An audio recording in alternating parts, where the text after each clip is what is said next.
Ukraine war के बीच आज Moscow पर पूरी दुनिया की नजर है। जैसा हम बता रहे हैं, चीन के राष्ट्रपति शी जिनपिंग और पुतिन की मुलाकात होगी।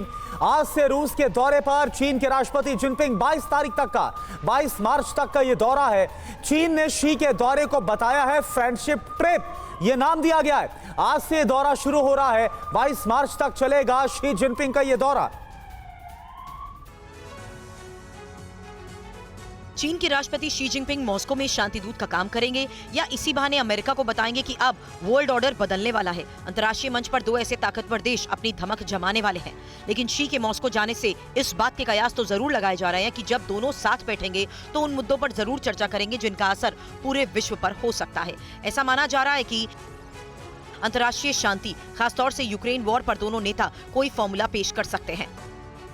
वैश्विक समीकरण यूएस को चुनौती देने वाली नई गोलबंदी हो सकती है। सामरिक सहयोग पश्चिम की चुनौतियों को देखते हुए दोनों की मजबूरी भी है।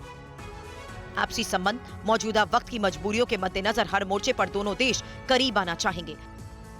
बात सिर्फ इतनी नहीं है, शी जिनपिंग अब वैश्विक मंच पर चीन के लिए एक बड़ी भूमिका पर फोकस कर रहे हैं। इसी कड़ी में उन्होंने ईरान और सऊदी अरब के बीच दोस्ती कराई है। अब वो इसी भूमिका के आधार पर पुतिन से भी मिलने वाले हैं और पुतिन में यूक्रेन जंग का सम्मानजनक समाधान तलाश रहे हैं।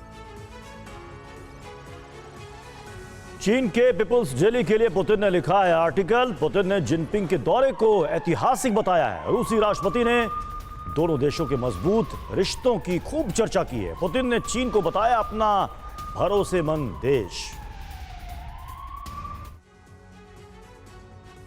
चीन के पीपुल्स डेली अखबार में रूसी राष्ट्रपति व्लादिमीर पुतिन कल ही ये कह चुके हैं कि यूक्रेन में जंग खत्म करने में रचनात्मक भूमिका निभाने की चीन की इच्छा का वो स्वागत करते हैं। पुतिन ने इस आर्टिकल में जिनपिंग के लिए बेहतरीन दोस्त, पुरानी दोस्ती, मजबूत आपसी सहयोग, फ्यूचर पार्टनरशिप, स्पेशल रिश्ता, आपस में विश्वास, एक दूसरे की इज्जत, संप्रभुता का सम्मान, गर्मजोशी वाला संबंध जैसे भारी भरकम शब्दों का इस्तेमाल किया है। पुतिन ये भी कह चुके हैं कि यूक्रेन की घटनाओं पर संतुलन, रुख और संघर्ष के पीछे की वजह को समझने के लिए बीजिंग के आभारी हैं।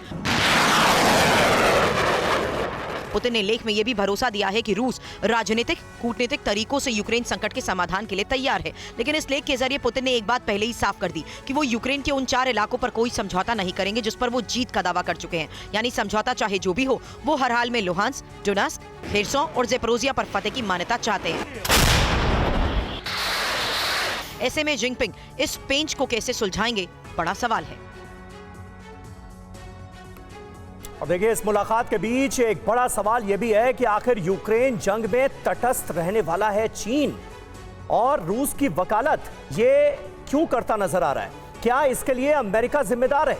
ये रिपोर्ट देखिए और समझिए। जंग के शुरुआती दिनों में चीन खुलकर रूस के साथ नहीं था। यूक्रेन पर हमला करने से पहले पुतिन ने जिनपिंग से कोई सीक्रेट भी शेयर नहीं किया। चीन ने भी तटस्थ रहते हुए भारत की तरह यूएनएचआरसी में रूस के खिलाफ लाए गए प्रस्ताव का साथ नहीं दिया।